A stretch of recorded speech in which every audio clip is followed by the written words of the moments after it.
আমি আপনাদের আগের ভিডিওতে বলেছিলাম যে সিংহদুয়ারে বেরোনোর সময় তৃতীয় সিঁড়িতে পা দেবেন না। কিন্তু কেন?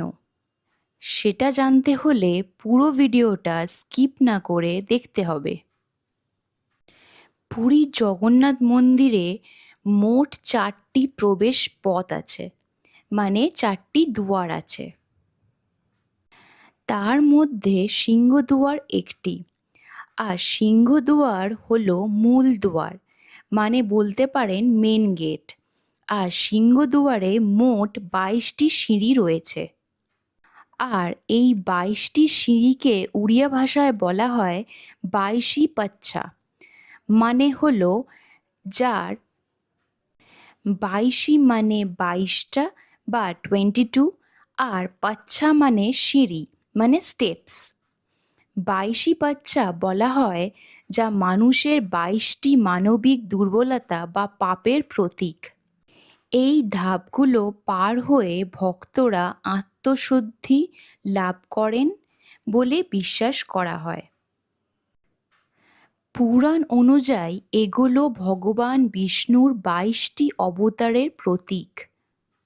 আমি যে বললাম পাপ মুক্তি হয়, তার মানে হচ্ছে বিশ্বাস করা হয় পুরাণ মতে এই ধাপগুলিতে পা রাখার সাথে সাথে মানুষের ভেতরের হিংসা, কাম, ক্রোধ, লোভ, মোহ, ভয়, শোক সহ 22টি জাগতিক দুর্বলতা দূর হয়। পুরাণ মতে এটাও বলা হয়েছে যে এই ধাপগুলির দ্বারা আত্মশুদ্ধি হয় মানুষের এবং ভগবানের সান্নিধ্যে আসে। আর এটা অতিক্রম করে ভক্তরা বৈবাহিক জগৎ থেকে মন্দিরের অভ্যন্তরীণ পবিত্র প্রবেশ করেন। আর এই ধাপগুলির কী তাৎপর্য বা কী মানে সেইটাও আমি বলবো এবার। 1 থেকে 5 মানে প্রথম 5 ধাপ শ্বাস প্রশ্বাস, মানুষের 5টি শ্বাস প্রশ্বাসের জীবনশক্তি, প্রাণ নিয়ন্ত্রণ ও সচেতনের প্রতীক। 6 থেকে 10 ধাপ দ্বিতীয় 5 ধাপ অভ্যন্তরীণ সৌন্দর্য।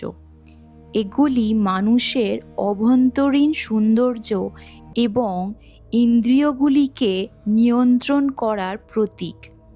রূপ, রস, স্বাদ, গন্ধ, শব্দ। 11 থেকে 15 তৃতীয় 5 ধাপ, যা বলা হচ্ছে পৃথিবী, জল, অগ্নি, বায়ু, আকাশের ওপর নিয়ন্ত্রণ এবং এগুলি মাধ্যমে আত্মশুদ্ধির প্রতীক। 16 থেকে 20 ধাপ মানে চতুর্থ 5 ধাপ অবিদ্যা ত্যাগের স্তর। এই স্তরগুলো মানুষের ভেতরের অবিদ্যা দূর করে জ্ঞান অর্জনের পথ নির্দেশ করে। আর 21তম ধাপ মানে হচ্ছে উইজডম, মানে বুদ্ধিমত্তা। এই ধাপটি পরম জ্ঞান বা আত্মজ্ঞানের প্রতীক। 22তম ধাপ মানে ইগো। এই শেষ ধাপটি হলো অহংকার বোধ বা আমি ভাব ত্যাগ করে ঈশ্বরের চরণে সমর্পণ হওয়া।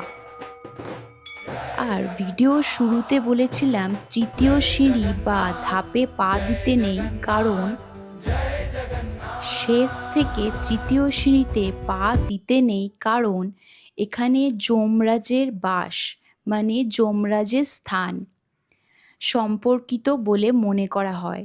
তাই অনেক ভক্ত এই ধাপটি এড়িয়ে চলে বা পা না দিয়ে পার হন।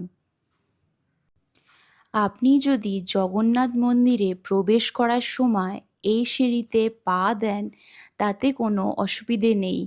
কিন্তু যদি আপনি জগন্নাথ দেবের দর্শন করে ফেরার সময় এই সিঁড়িতে পা পড়ে যায়, তাহলে আপনি যত পুণ্যি লাভ করেছেন সেই পুণ্যি ক্ষয় হয় এই সিঁড়িতে, কারণ এটা যমরাজের বাসস্থান।